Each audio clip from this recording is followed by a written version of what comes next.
Hi planting friend, it's Min. I hope everything's going well for you. Today let's talk about this plant here, which is a Philodendron Hastatum, otherwise known as Philodendron Silver Sword.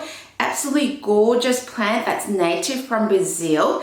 The leaves are kind of like a silvery blue sort of coloring that you probably find more on a succulent. So it's quite incredible that it can be found on a leafy plant. And this plant is very readily available. I think it's mass produced, so it's very easy to find around the world. This one here, you can find it in Australia for about $15 or less.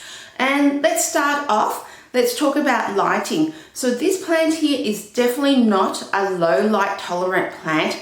It does need at least medium bright indirect light and loves bright indirect light. It also can withstand some direct morning sunlight for 2 or 3 hours, but if it does receive harsh afternoon sunlight, it can burn the leaves. So I would recommend popping this plant away from direct sunlight, especially in the afternoon, but morning light, it's still fine. I actually have this plant near a north-facing window. It's probably about half a meter away from a north-facing window. So what happens is that this plant here receives medium to bright indirect sunlight all day long, and it actually receives a little bit of bright, direct sunlight in the morning. And when it comes to soil, well, the soil mixture I use is for somebody who overwaters their plants, because I'm an overwaterer. So my soil mixture consists of 60% premium potting mix and 40% perlite. It's a soil mixture that does retain some moisture, but it also is well draining as well. I would say if you're the other type, if you're an underwater, maybe replace the perlite with vermiculite, because vermiculite, what that does is that it holds some moisture in the vermiculite and it doesn't just completely drain compared to the perlite. You can also replace the perlite or the vermiculite for things like pumice or cocoa coir as well. I've actually recently experimented with another plant with a soil mixture that consists of more like 60% premium potting mix and about 20% orchid mix, and then the rest with 20% perlite. So I think this plant is quite tolerant to a little bit more range of soil mixture compared to other philodendrons.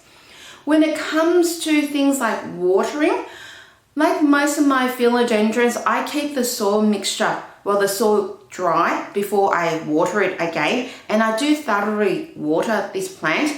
So I make sure that the water is draining out of the drainage holes and making sure I get rid of the extra water. I have actually heard that this plant is a little bit more tolerant of being overwatered a little bit and underwatered a little bit. I'm not quite sure because I haven't actually tried this on my plant.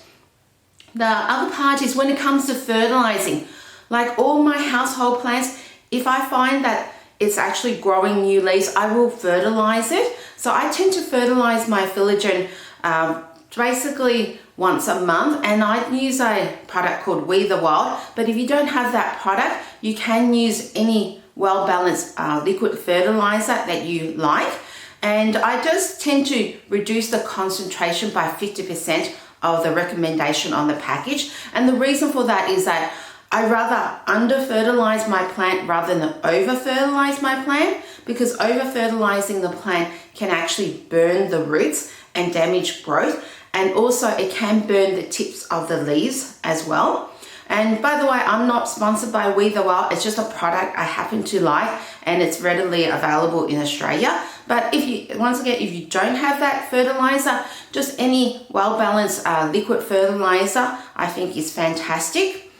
When it comes to things like potting, the type of pot I use, I don't tend to put my philodendrons in terracotta pots. The reason for that is terracotta, yes, it draws a lot of moisture out of the soil. And if I find that with putting philodendrons in a terracotta pot for myself, even though I'm an overwaterer, I'll tend to have to water it too often, and I just don't have time to do that. So I rather just put my philodendrons into a plastic pot and I just use a cover pot to cover the plastic pot.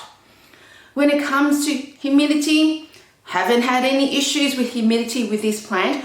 I'm sure it will love high humidity because it is a tropical plant from Brazil. I'm sure it would like humidity around about 60 to 70%, but I just don't have any more room in my tropical plant area to fit more plants in. So this plant here sits in an area that doesn't have any humiditor, doesn't have any trays of water or pebble.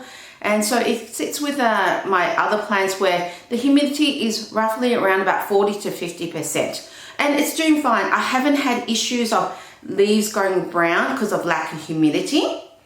When it comes to things like pests, haven't had any issues with this plant for pests. So the normal household pests you can find are things like aphids, which my household is really prone to aphids. Aphids, thrips, mealybugs, fungus, gnats there, or scales. For myself, I think I've been quite lucky. I'm not sure about what's been happening with your plant, but if you find that you have pests on your plants, I'd love to hear about it, because with my plant, I think I've been quite lucky. I haven't had any pest issues. If I did find pests, and I generally check if there's pests on my plants every single time I water it, I would treat it appropriately with some neem oil, or some, if I find like some other pest control methods, like fungus, I would treat that as well. When it comes to things like temperature, with this plant, I found that this plant can actually tolerate a wide range of temperatures, and temperatures in Melbourne can go, in the household, can go to around about 10 degrees up to about 35 degrees. I don't actually use really a lot of heating or air conditioning in my household unless it goes below 10 degrees or above 35 degrees, and that's roughly around about 50 Fahrenheit to about 90 Fahrenheit. And I haven't had issues with this plant. So I think this plant is actually very tolerant to a wide range of temperatures. Once again, I think this plant would enjoy a higher temperature because it is a tropical plant. So I probably would enjoy temperatures around about 25 degrees, which is roughly about 75 Fahrenheit. But honestly, for myself, haven't had issues with this plant dropping leaves or having issues with the temperatures dropping in Melbourne.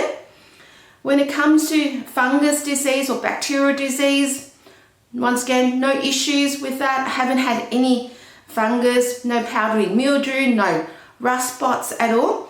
I think also, I forgot to mention, I think it also helps with the soil mixture to put some horticultural charcoal in it.